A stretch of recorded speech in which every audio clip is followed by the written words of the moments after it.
NFL Week 6 notes. We're not going to get into the entire league here. Just wanted to hit on a few topics coming out of Week 6 that I thought were noteworthy. We're going to have a few other episodes this week, some certain topics that deserve some standalone episodes. Obviously, big news with the Davante Adams and Amari Cooper trades. Some other names out there currently kind of being floated as potential trade targets. We'll see if that comes to fruition. But we will dive into that later this week. I want to start with the Cleveland Browns. What a disaster. This season is gone, and it's a shame. The Browns fans are among the most loyal in all of sports, not just the NFL. And to have your season be over before Halloween, that just sucks. That is a disservice to the fan base. And I think it just further emphasizes that Jimmy Haslam is the one calling the shots. And it has destroyed their season. Look, I'll be clear.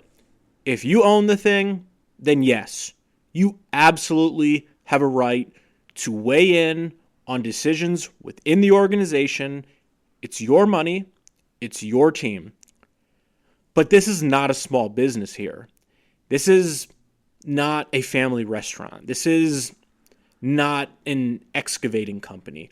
This is not an HVAC service.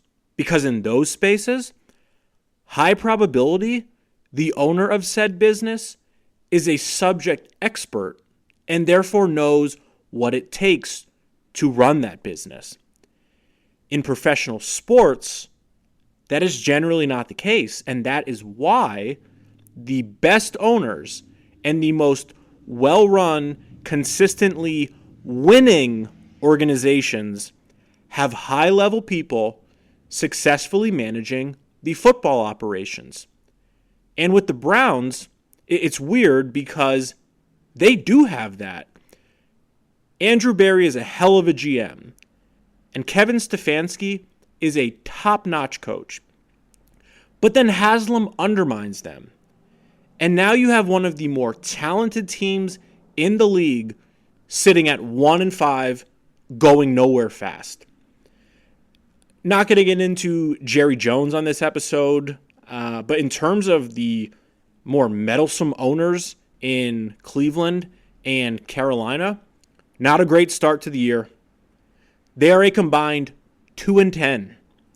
Down in Charlotte, you've got David Tepper hiring and firing coaches like he's George Steinbrenner. He's been shipping out all the Panthers' good players, whether it's Christian McCaffrey, Brian Burns, DJ Moore, depleting their draft capital. It is a mess.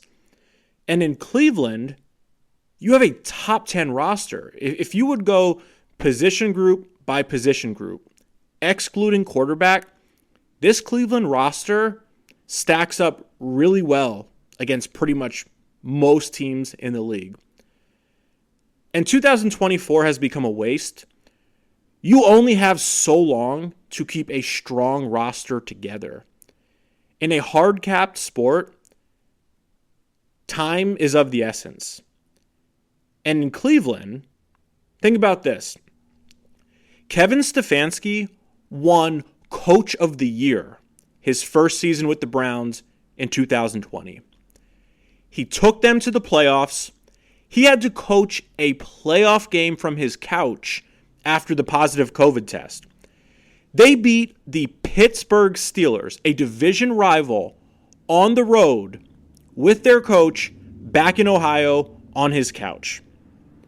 And then sticking with the sofa theme, just last season, as 2023 became a revolving door at quarterback, they then sign Joe Flacco off of his couch. They finish 11-6, another playoff appearance for Cleveland, another Coach of the Year award for Kevin Stefanski. Head coach is not the problem. Roster construct is not the problem. The problem is the Browns owner forced Deshaun Watson onto this team, which ruined multiple drafts for them. And then he hands out one of the worst contracts we've ever seen. Zero other teams in the entire league would have been anywhere near what the Browns offered to Deshaun Watson. And ultimately, he's washed. And that's shown across 3 seasons now. Philadelphia Eagles. I want to focus on the on-field stuff for Philadelphia. At this point, we've had enough Nick Sirianni coverage. That is a weird situation, and something tells me we're going to get a lot more from Nick as the season goes on. So really nothing to add that hasn't already been talked about these last few days as it regards the head coach. I think the Eagles will be okay if they have their full complement of offensive talent available to them on a consistent basis. I know the offensive performances have been underwhelming these past few games, but I just think the talent they have on that side of the ball will keep them competitive. Their top players at the skill positions, A.J. Brown, Dallas Goedert, Saquon Barkley, every one of those guys is a plus athlete who regularly wins one-on-one matchups. Now, the difference between them potentially winning 11 or 12 games and taking the division, or going 9-8 and being a wild card, will be the play of Jalen Hurts the rest of the way. He certainly does not look like the guy we saw a couple of years ago when the Eagles were on the doorstep of a Super Bowl title, but I also don't think he's as bad as people are saying. I actually think the cool, calm, collected, level-headed Jalen Hurts vibe is exactly what the team needs in its quarterback, especially when the head coach is acting wild.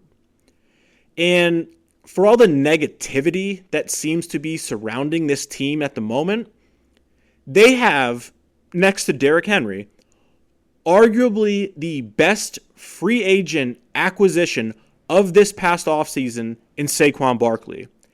He is on pace to potentially have his best season as a pro.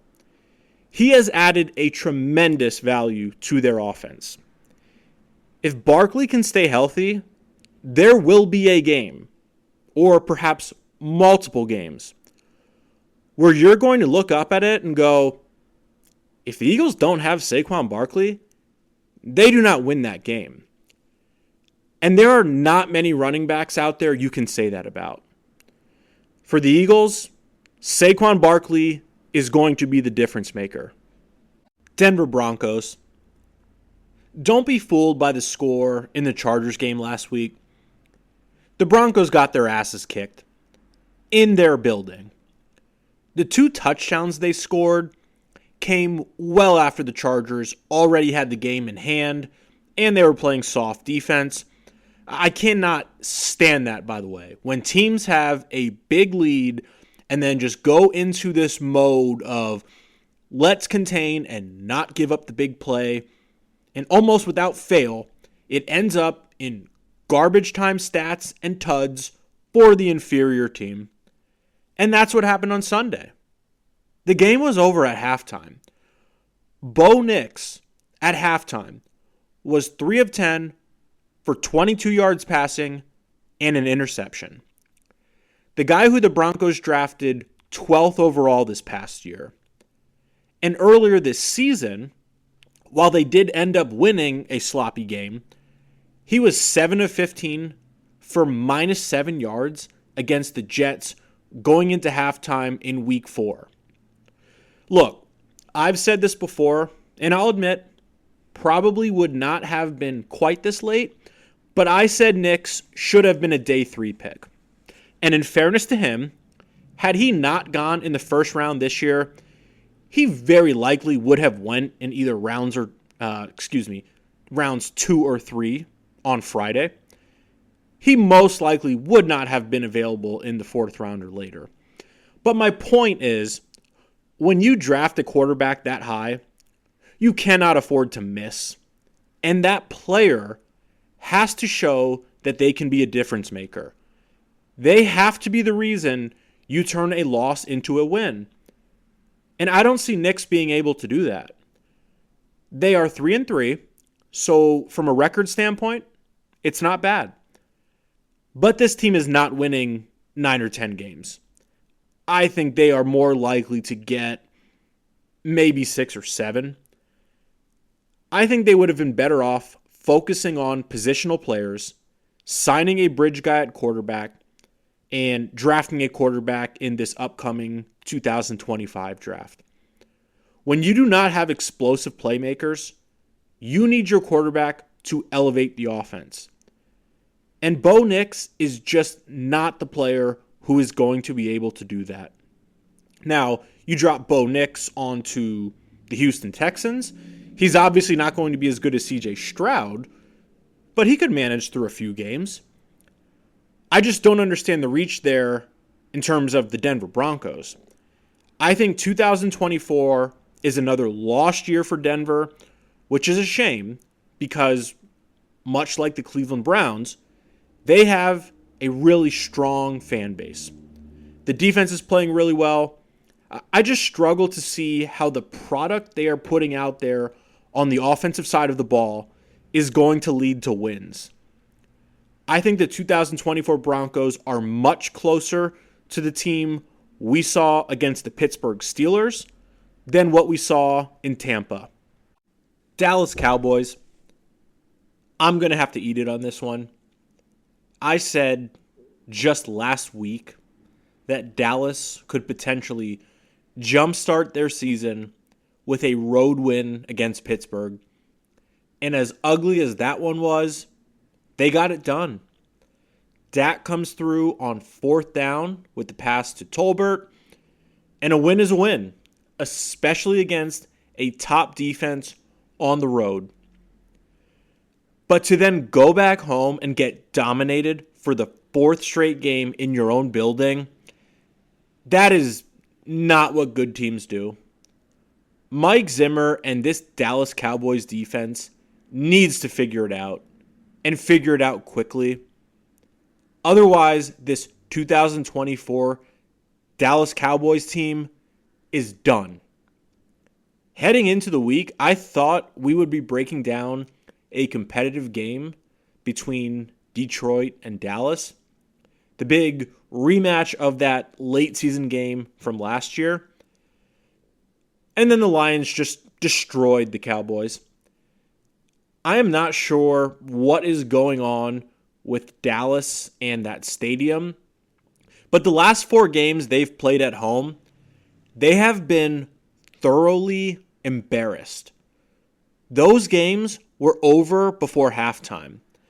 I'm struggling to find the words because I cannot think of a precedent. This is bizarre.